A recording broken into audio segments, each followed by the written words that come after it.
everybody, Tom and Ryan here again, and we're going to have our March video. There's some interesting news in the banking world at the moment. Why don't you start it off?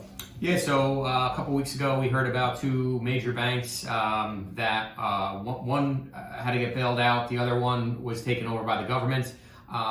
They were, how did it happen? They were very regionalized banks with very specific clientele. And that's kind of where we are today. Well, the interesting thing is they sort of had a run on the bank, and that had a lot of press going with it. But at the end of the day, the bank doesn't keep money in there to pay off a lot of depositors at once. That's why it looked like that. But the real thing that happened is most of these people, the Silicon Valley, the tech fund startups, they had big amounts of money, that way over 250, millions and billions of dollars in these banks. And as interest rates got pushed up, the bank had a lot of money in treasuries, longer term, which lost money. So suddenly they were not as liquid as they should have been.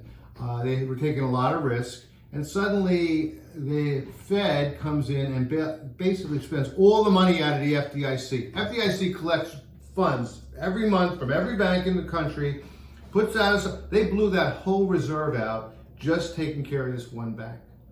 Yeah, the only people that were left holding the bag were the investors and the bondholders. They went across and said, we're going to make all the depositors whole, which we've never seen before. Never seen before, and to us it says, the next time the next bank's through can take as much risk as they want because the Fed will back them up, probably by printing money at the end of the day.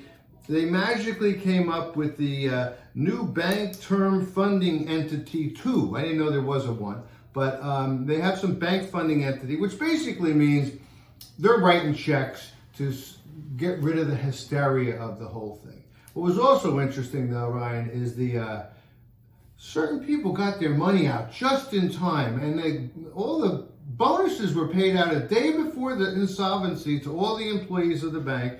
Certain politically connected people with wineries and things, they were first getting their money out. And then there was the schlubs that were in line, and I don't know who those people were, but so I think you mentioned that a lot of those people didn't even have that much of an experience in the banking industry. Oh yeah, the board of directors for SVB Bank, there was one guy that had any banking experience. The rest of them were a lot of political hacks, and there's a lot of cronyism, and there's a lot of ESG, the environmental governance thing. They were backing those kind of companies.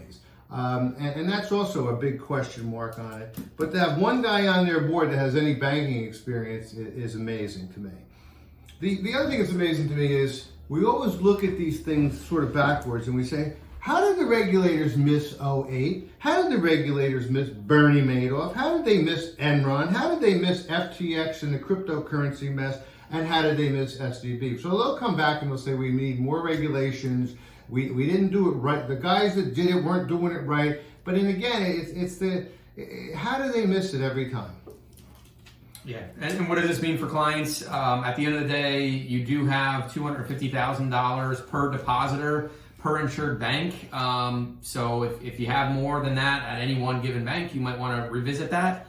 But that's what it currently is right now. Years ago, a lot of people used to move money around and split it up all the time. Split it up. So it might not be a bad idea to revisit that and see where they're at. But I think at the end of the day, they're going to go through this mess, fund the heck out of it any way they can to not have it'll disappear like a lot of other things disappear.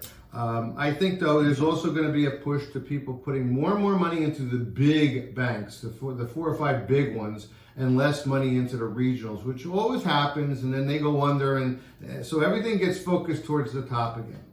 So other than that, we're just sort of giving you a little update on what we see so far, and we'll give you more when we get it, and we'll go from here. Thank you. Thanks.